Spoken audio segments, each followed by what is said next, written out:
Hey, what's going on, car enthusiasts, car gang? This is Wes from Your Car, Your Store, and I'm here with my man Jonathan today. And he's going to be talking to us about his 1970 Barracuda here. All right. So, hey, Jonathan, man, hey, the floor is yours, and go ahead and give folks the backstory on your vehicle. Hi, guys. I'm Jonathan Benakama. This is my 1970 Hemi Barracuda. This car is a lemon twist yellow, along with the satin black hood, this shaker hood, basically. And with that being said, we have the Holly LED lights. We upgraded those. We've done quite a bit of work, some paint touch-ups. This paint is not new. It's fairly old, at least about 12 years old at this point. One of the things that we did to tie this together is that this was raw metal, so we took that, had that painted, and I think it really does bring it out. Sort of reminiscent of the AAR Cudas. Typically these hoods were the same color as the body of the car, but I prefer the black hood. Just makes everything else stand out, especially with the shaker. The shaker. Now, when you say shaker, man, what is that? Especially to some of us who don't know what that is, like myself. Yeah, so Mopar came out with this thing where basically they put the cold air intake right here. Okay. I mean, it's usually, I mean, it provides A, cold air, two, it just allows the engine to really shine, because you know these are big block Mopars. Okay. Big block Mopars move a lot, and so as you see, if the car's just idling or you just rev it up, you'll see a lot of movement in there, not just through the car but also through the shaker as well. Okay. And so that pretty much prevents it from doing a lot of shaking, in other words. Like the engine part, or did I screw that up? That lets it do exactly what it's supposed to do. Oh, what it's supposed to do. Yeah. Okay, all right. Show you the rumble. Show you the rumble. Yeah, it gives you a little preview of what's going on under that hood. Okay, all right. I screwed that one up there. Okay. And these devices right here, what are these latches for right here? Oh, these are just the hood pins. Okay. You know, if you're driving at high rate of speed or whatever, it's just a secondary hood latch to keep it from, you know, releasing. Releasing? So if you're like going too fast, you don't want that sucker flying up in the air.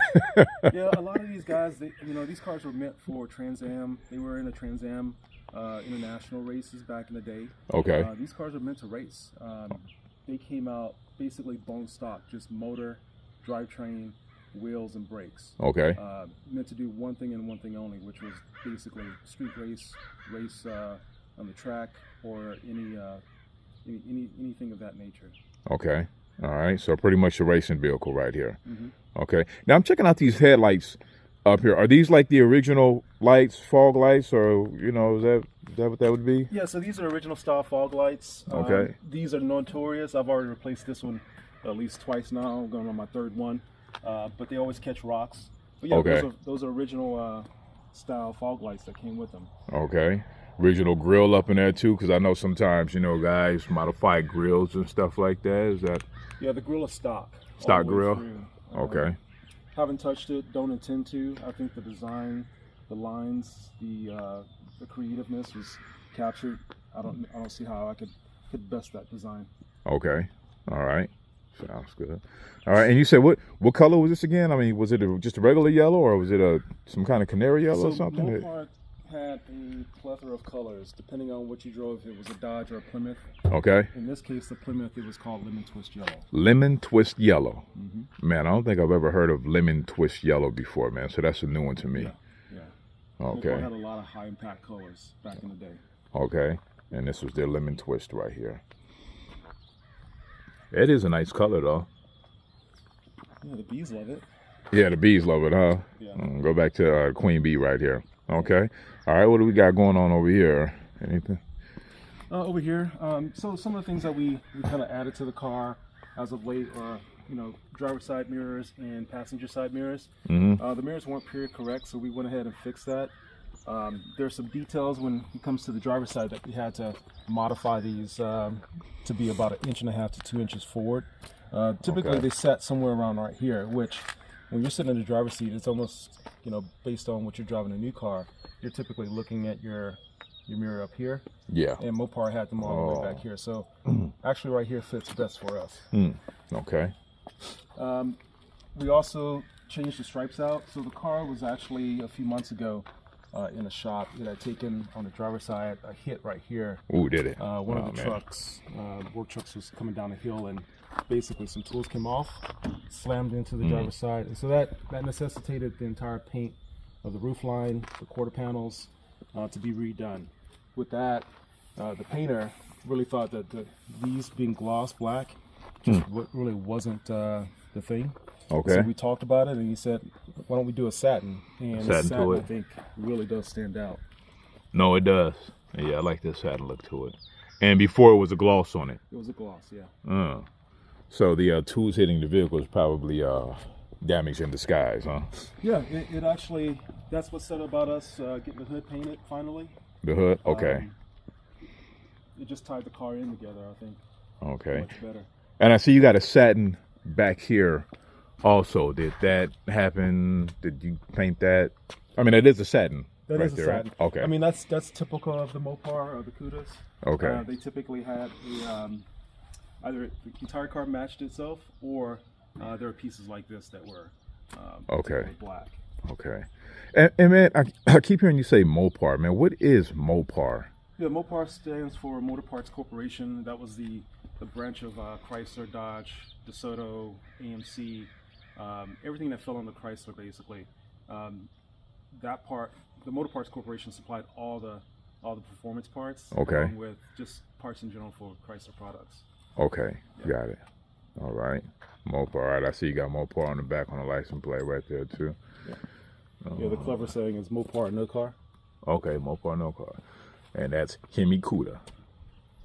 Am I correct? HME license plate? Yeah, Hemi Cuda. Okay. We went to the DMV, and of course they couldn't fit everything in here. Okay. I was hoping that they could have left this blank the space and then just put the E here and the I there where it belongs, but you know, it is what it is. Yeah, definitely. Okay. All right. And I see, I'm looking at the tires here, man. Regular, those like racing tires. Is this like some offset stuff with the front and back? Yeah, there's the Mickey Thompsons in the rear. So with this car, it had BFGs all the way originally, right? And so we were going on Power Tour in 2023, so we really wanted to showcase the car. Basically, let's see if we can get some traction because the tires were breaking loose on street tires. We went over to the Mickey Thompsons. We've raced from Pomona all the way to Irwindale, taking it to Vegas, taking it to Chandler, Arizona, to Rafford Racing School. Yeah. We've taken this car and raced it, and you know, these tires still aren't able to, you know, grip the ground. Basically, as we continue to tune, we're getting more and more power out of the Hemi, and so I think we've probably reached our limit in terms of like what traction we're going to be able to get out of here and still leave things stock. Now, when you say breaking loose, are we talking about the tires just kind of falling apart when you're? No, I mean, well, they're just spinning. Okay. Yeah, you come out of the hole, you know, at 3,000 or 32 or 3,500, they're still breaking. Okay. And so it's sort of like trying to balance the two. You know, you get them all nice and warm and sticky, and you know, still they're breaking loose at the track. Okay. But at the top end, you know, crossing at the quarter-mile mark, we're doing about 110 miles per hour. So really, you know, the car is producing a lot of power and continues to pull even at that speed. Okay. If we can just get out of the hole with some traction, I think we'll probably be competitive. Okay. All right.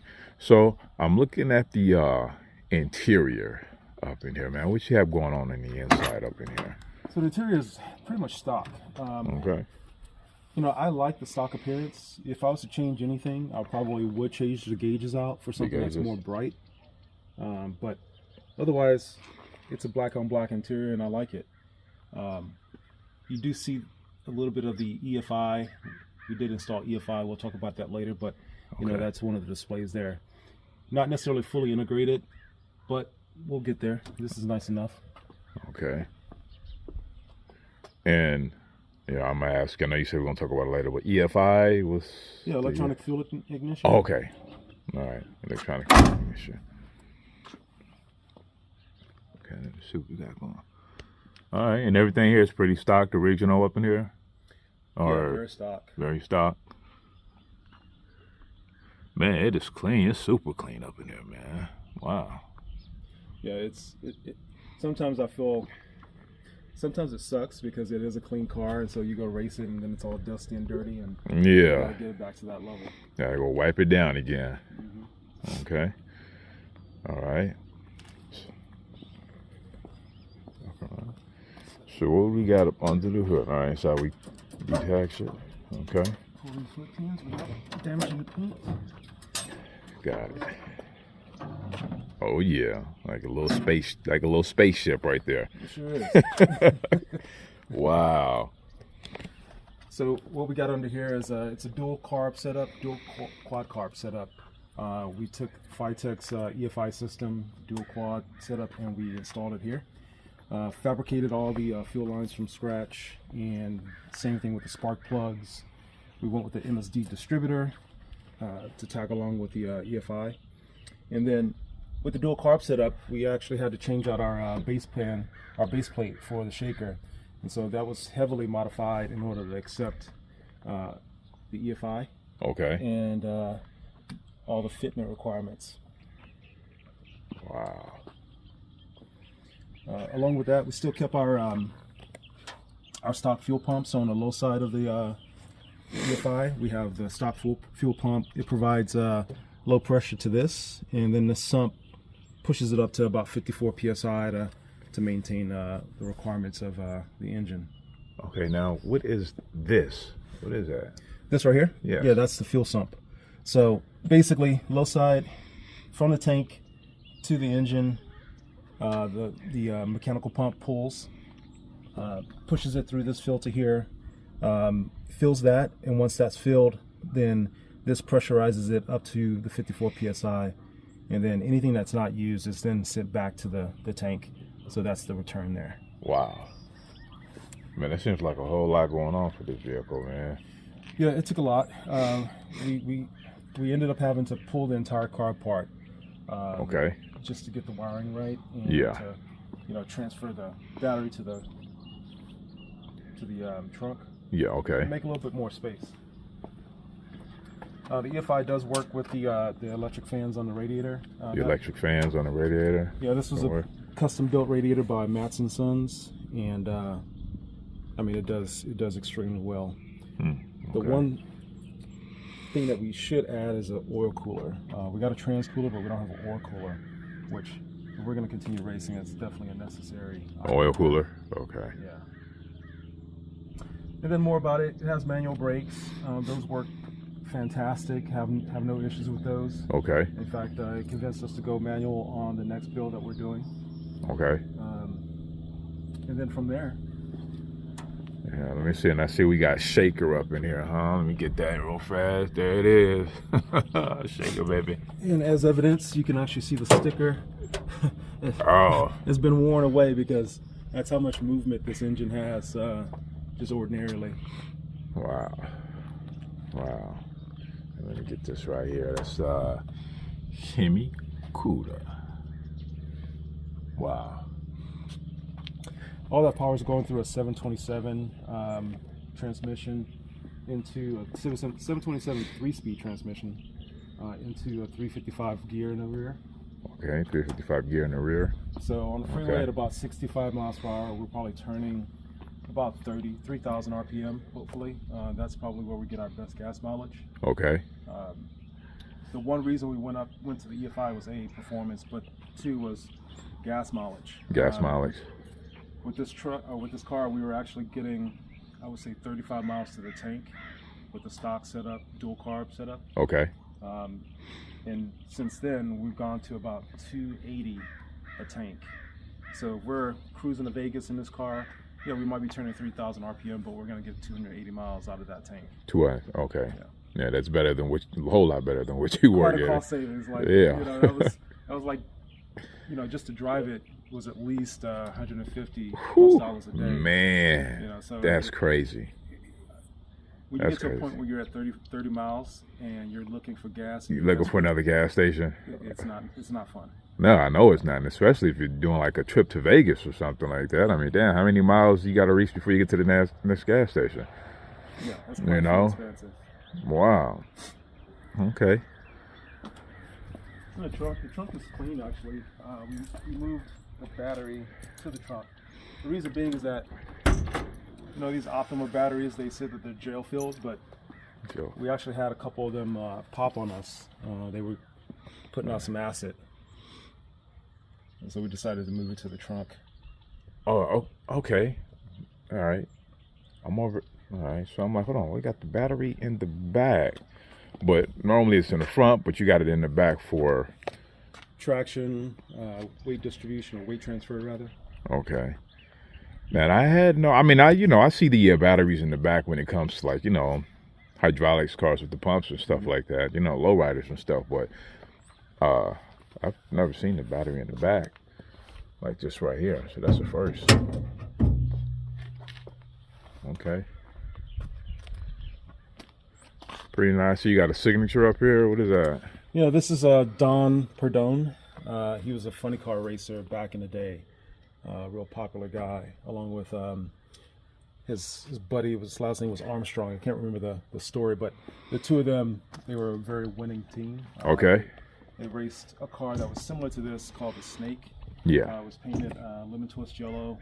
It had a few more badges and all that stuff on it, but basically it was this color.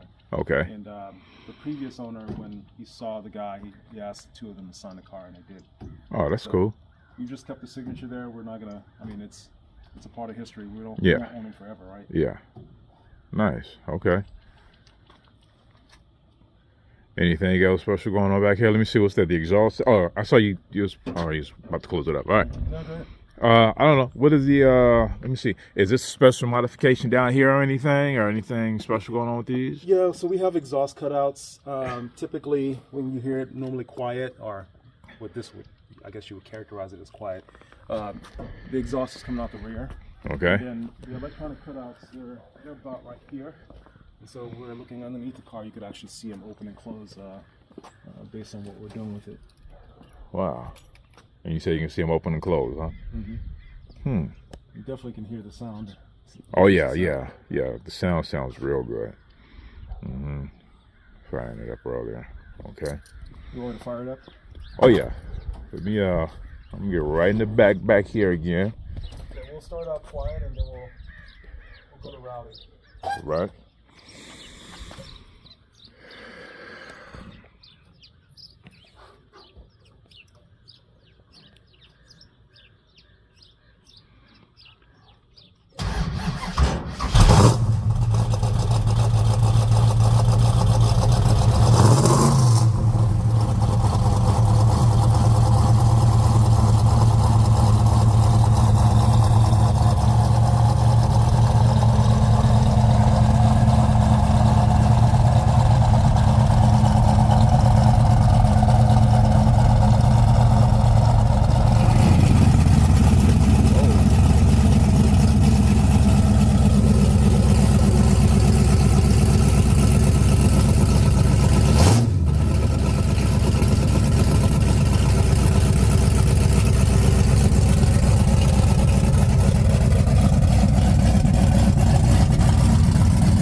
I know they can hear you coming from a mile away. Cops definitely could. Oh man. Okay. Any other special features on the car, man, that you might want to point out, might need to be aware of? Tires. Yeah, so, in terms of like we have 3-inch exhaust going all the way back, TTI headers, aluminum heads. And I see you got this nice chrome on here too. Any reason why you guys went with the chrome as opposed to there was actually more chrome on this engine.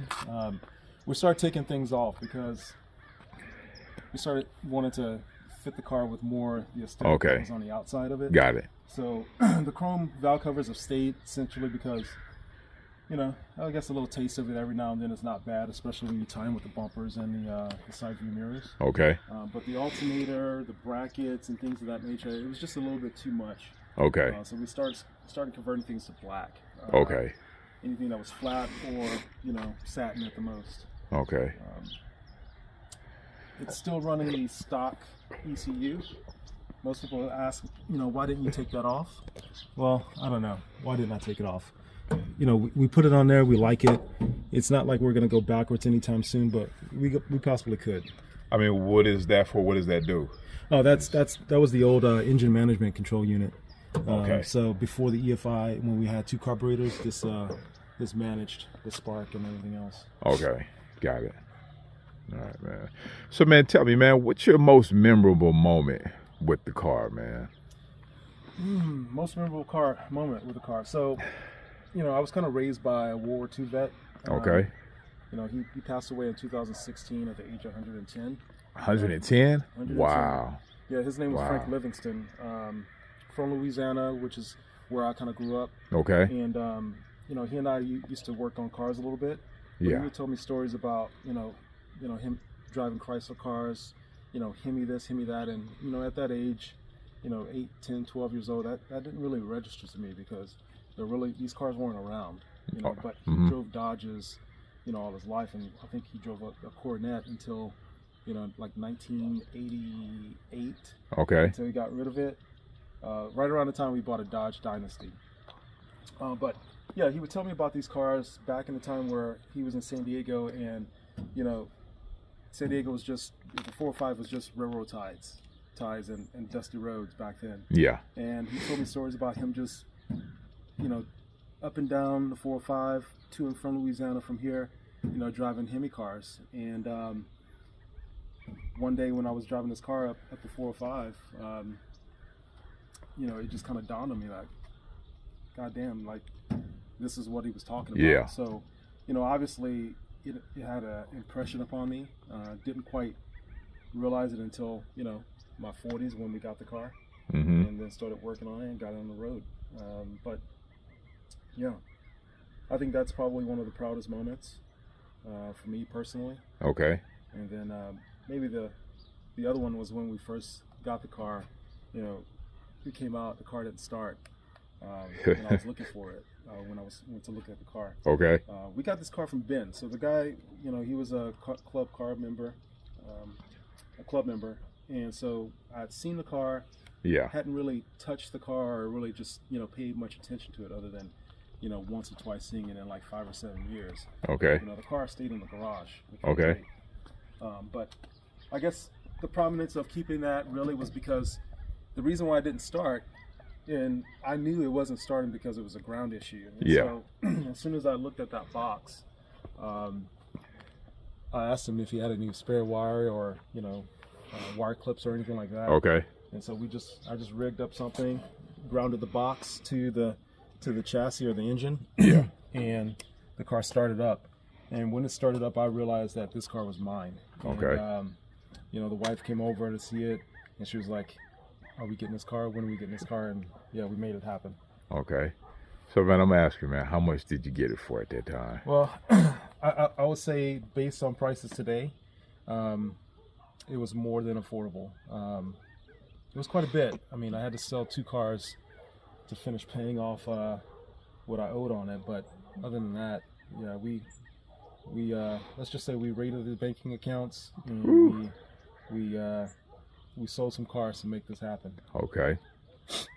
And I'm pretty sure it was well worth it, huh? Yeah, well worth it. You miss the cars, the other cars, but those things are just memories. Like I said, we're not meant to, own these forever. We're just stewards for a period of time. So you pass it on to the next. Okay. Now, man, at this particular condition for this vehicle right here, man, what would be the asking price? It can be a ballpark, it don't have to be like, hey, this is what I want for it. But I mean, because, you put a lot of money into these things over the years. And some guys just kind of break even. Ladies break even with it. But it's like, hey, because this particular model is rare, it's going for this amount right here. What do you think? Well, so some people say, hey, what's the VIN code on this? And the VIN code is, it wasn't originally a Hemi car. Yeah. It was a Slack 6 car, so it had to be converted. So, the conversion stuff, you have to upgrade the suspension to match. You have to upgrade the K-member, the motor mounts, all of that stuff. And then on top of that, you still haven't gotten into the engine. Okay. I think an engine right now, just a 426 Gen 2 Hemi without aluminum heads, it's probably going to run you somewhere around $35,000-$40,000. Okay. So they can kind of give you an indication of like the starting point, right? So we're just talking about an engine. Man. And then we're not talking about the drivetrain, right? The transmission, making sure that your transmission is built to handle that kind of power. Okay. Your rear end and everything else in between. I would say, just to kind of ballpark, this radiator alone, just to have that built, was at least, it was $1,200. $1,200 just for the radiator. Just to have the radiator built. Can I just get a view of this one? Yeah, I didn't get. Wow. Man. Okay. So it's worth what someone will pay for it. But I think I'm wise enough to realize that selling this would not get me another one equivalent to it. Oh yeah, definitely. This is not the one that we're going to sell. There's a couple of them that we wouldn't sell, and this would be the second one. Okay. All right. Now, I'm going to ask you the opposite. What is the one thing you hate about the vehicle? There's always something with somebody's car that always happens. Like, God dang it. Yeah. Again? So the one thing I do hate about the car is when you drive it, you're always having to be 100% aware of sight, sound, smell, vibration, whatever it might be, right? A big block compared to a small blocks are manageable, in terms of heat and everything else. This is 426 cubic inches, 7 liters, and on top of that, it has a mile cam in it, and it has a 2500 stall converter. That stall converter, is always in effect when you're not, above, 2500 RPM. So that produces a little bit of heat. Then, along with that, the car is always rumbling, shaking, so the car wears you out. It's not a peaceful drive. Okay. You're 100% aware at all times. You have to be, or else, you could find yourself squirrely, or, basically, you got to respect the car. Yeah, be in a bad situation. Because a lot of people have done worse with less. And, okay. That's one thing that we don't want to do, is to, take this car and abuse it. Yes. Okay. The other thing is, the other thing that makes me hesitant to drive this car is that, you always catch people looking, and when they're looking, they're turning towards you. So a lot of times, those open headers, they do work, especially coming out of the more traffic-oriented places in here in San Diego. Okay. But yeah, you got to make sure that you're driving defensively, because people will veer into you because they're looking at the car. Mm-hmm. Yeah, I know that can be a pain in the butt, man. Yeah. Definitely have to be cautious and keep your head on a swivel, pretty much. And it sounds like it's a workout just to be in the vehicle driving it. Yeah, it's it's definitely not as comfortable, or shall I say, it's not comfort. It's carefree, right? You could be carefree in a cruiser, right? Because it's low, it's slow, it's you're driving at a at a comfortable pace. Yeah. The suspension is soft. The bench seat is soft. Yeah. You know, in this, you know, the car is kind of pushing you as well, right? You know, it's beckoning you to drive, you know, to put, you know, basically use that power. Yeah. You know, every time you pull up at a light, you know, a kid, you know, will pull up next to you, or even the adult pulls up next to you. And the first thing you notice is that their attitude changes, right? Okay. And you're trying to ignore it, just focus on the light and get through the intersection. But you realize that their energy is being affected by the car. Okay. And so is yours. So, you know, one of the things I do is, you know, I'm the last to leave the light, because, you know, people want to, when they take off because they, you know, they kind of respect the car, but it's exciting. Okay. So that's the second thing I don't necessarily like about the car, but it's essentially why I bought the car. So yeah, you know, it's a dubious situation. Okay. All right. And if you ever find yourself in this situation, well, not if, because it's going to happen, when you get to that ripe old age, man, and you just can't drive anymore, who gets the vehicle?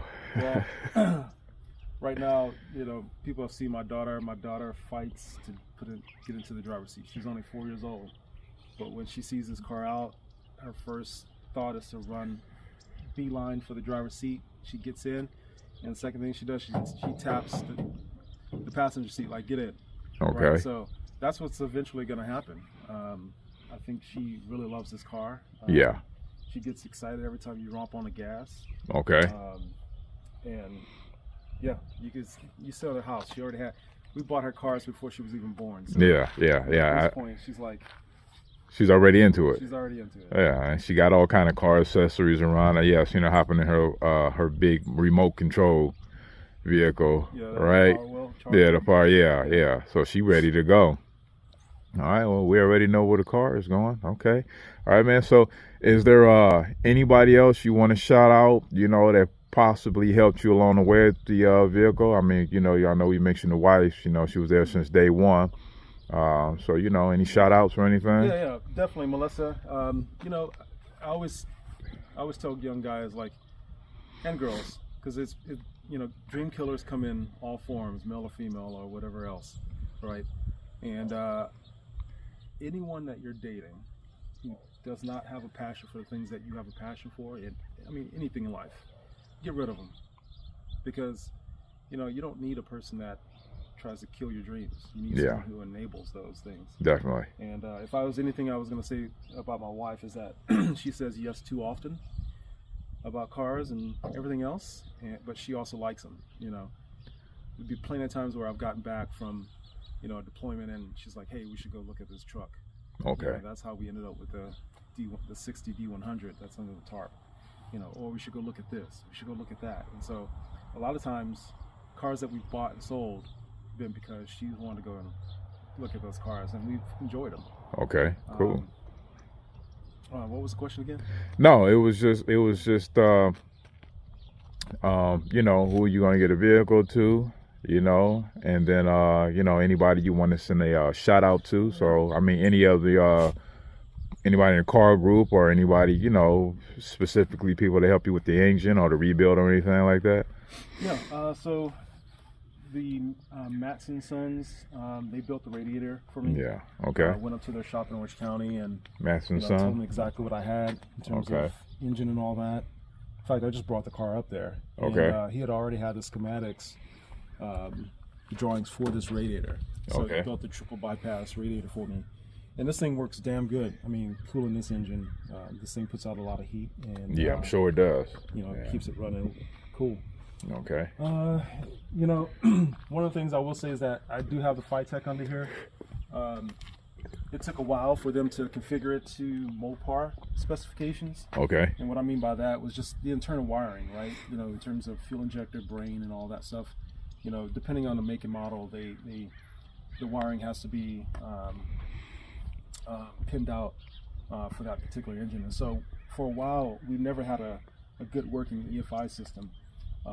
But eventually I took the carburetors down there, they pulled them apart, discovered what the issues were, corrected them, and then test ran them on a test engine over there. Okay. Once we got it back here, it's been perfect ever since. Other than that, all the work that we've done on this car has been by our own wrench. My wife and I, we've been wrenching on this car. All the modifications, other than something that you could buy off the shelf, we've made the modifications ourselves. Yeah. You're talking about wiring relays in, changing the wiring schematics to fit 3 different systems in together. Okay. We've done all that stuff. Fuel lines, we've run all those things ourselves. All the maintenance we do in house. Yeah, so that's pretty much it. Okay. Other than the paint was done by Lloyd's. Okay. Santee. So got it. We trust them with our cars. We take pretty much everything to them. Okay. They work on it. If I had the money today, I would have this car completely disassembled and redone by them in terms of paint and body. But other than that, yeah, we do all our work. Okay. All right, man. Yeah, man. You keep everything in house, and you know how all the intricate parts and everything work. That's good. Yeah. And then you got your right-hand mechanic with you too. So, man, you winning. Yeah, she's developing. She's coming along. Yeah. We also do most of our work. We feature under One Tire Fire Productions on Facebook and Instagram at MJ Mopars on YouTube and also on Instagram as well. On Instagram as well. Okay, yeah, I see that on Instagram. Okay, so those are your media sites. So if anybody want to get in touch with you about anything, they can log on to those. They just follow you. Follow the page. You have a nice page, man. You got a lot of stuff that you do on there. Yeah, follow the page. We make a lot of content. When we're moving slowly, we do a lot of documentation. When we're trying to speed up projects, we kind of fall off a little bit. But that's just how it goes, right? Yeah. Okay. All right. Well, hey, man. Sounds good. I think you kind of walked around the vehicle. Is there anything else you want to point out on the vehicle, man, before we get ready to wrap it up and head up out of here? I think we kind of went around and discussed everything, huh? You'll probably see us, we do the long haul power tow races. We'll be doing that again in 2025. We're working on another project that we want to do a coast, a drive up all the way up the coast. Unfortunately, in Los Angeles, all the fires and all that, but take PCH all the way up to, say, San Francisco again. Okay. And this will be driven by me, possibly, and my wife, I think, is going to take the 71 swept line. Okay. And my daughter. So, yeah, they'll be definitely more fuel efficient and probably faster than me, but who cares? Yeah. I'll make the most noise. Make the most noise, rumbling up in there, okay? Yeah. All right, sounds good. All right, man. Hey, I appreciate you giving me some time out of 24, man. This was really intriguing. I think it's the first time that I've actually did a Mopar Barracuda like this. So you're the first of many. So other than that, man, hey, thank you for your time. All right, take care, man. You're welcome.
That bad, man.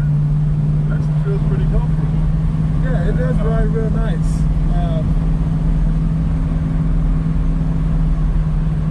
But I mostly say that it's like, my wife's perspective. She likes a smaller A-body car. But a car with a big seat just drives so much better than the ride is much better. But this is a different experience. Yeah.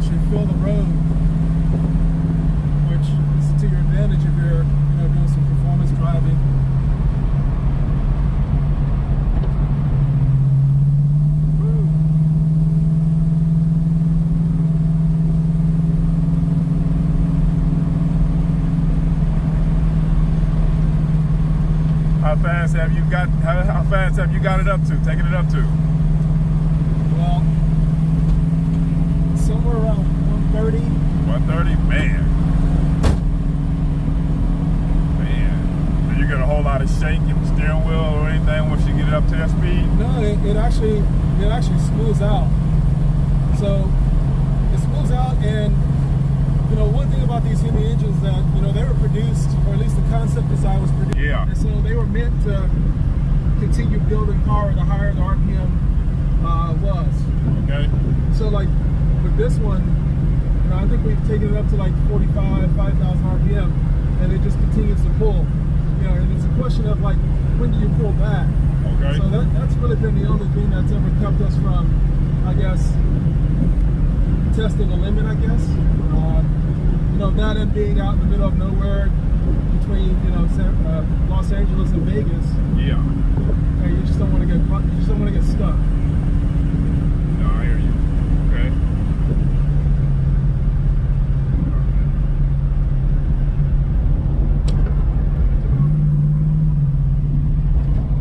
So you hear how loud it is? Yeah, it is loud. Exhaust? You said that's just normally. Wow. That's what the cutouts. Wow. And then, wow.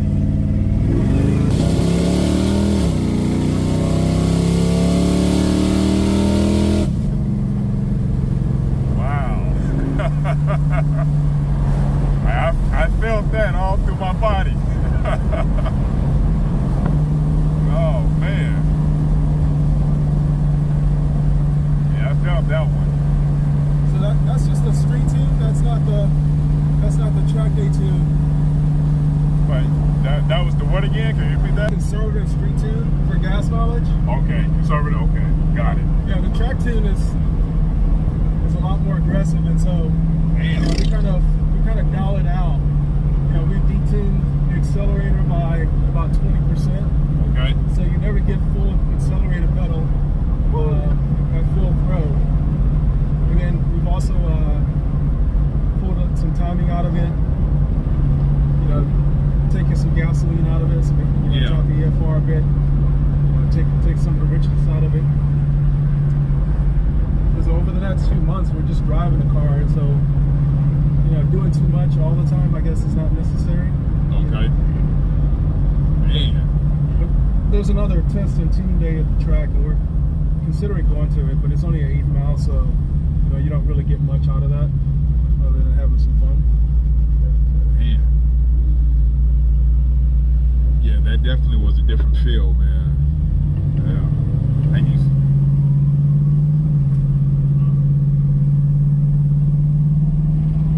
Yeah, I felt that one. Definitely. Yeah, the car can be very rowdy. Man. And that wasn't even what you would experience on the track, huh? You said it gets, I don't know, what was that? Yeah, so another... with a tune and with some more advancement, some more advanced, you can hear the difference in the way that the engine idles. Okay. You know, so, you know, that idle will kick up probably about 100 RPM.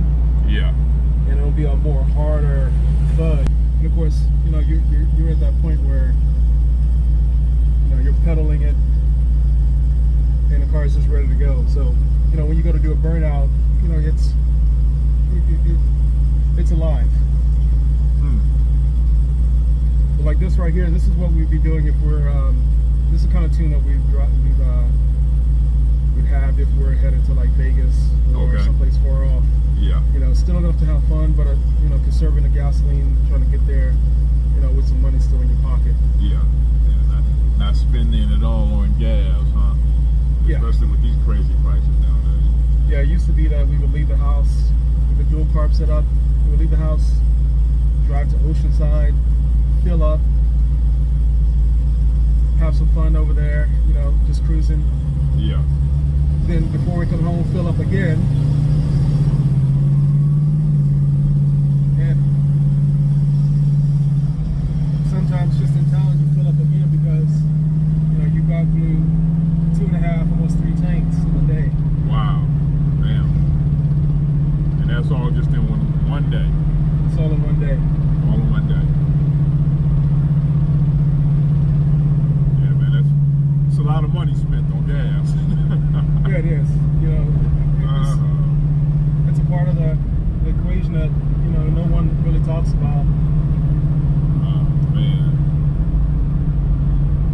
that's one of the costs of putting together a vehicle like this right here, huh? Oh, definitely. You know, we could do better in gas mileage if we drop the rear gear back there, or upgrade to maybe a 5-speed transmission. Yeah. But at this point, the car is what it is, so we fully accept it to be what it is, and so beyond what the modifications that we made, we're not doing anything else. Yeah. It gets to a point where we just accept the car for what it is, and we love that.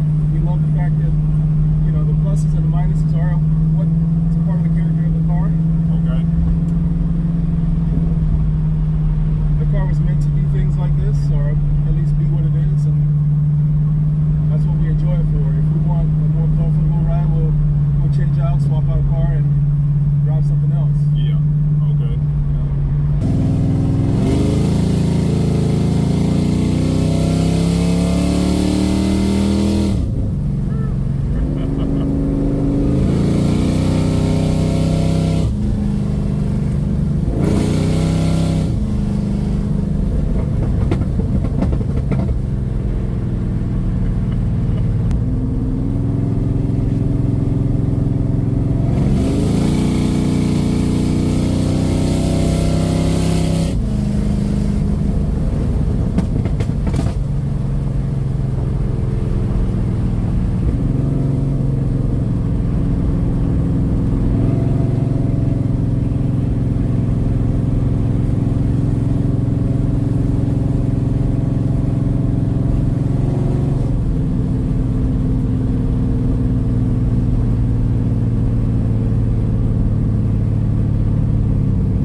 That was the ship. What was that again? What that you just did? Oh, I just closed the cutoffs. Okay. So the exhaust is through the mufflers now. Man. I mean, that makes it sound quiet at this point. Yeah, quieter, definitely. Damn.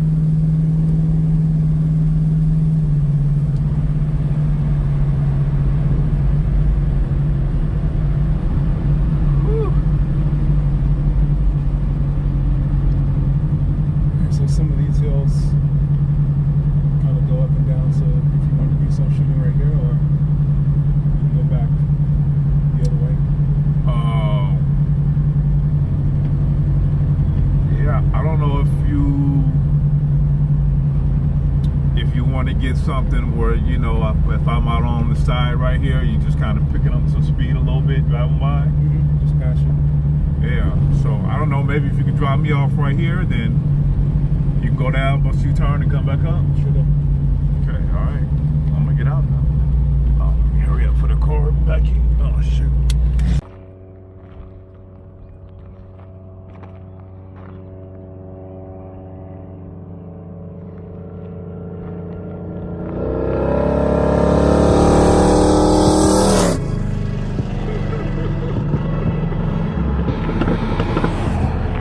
Oh, yeah.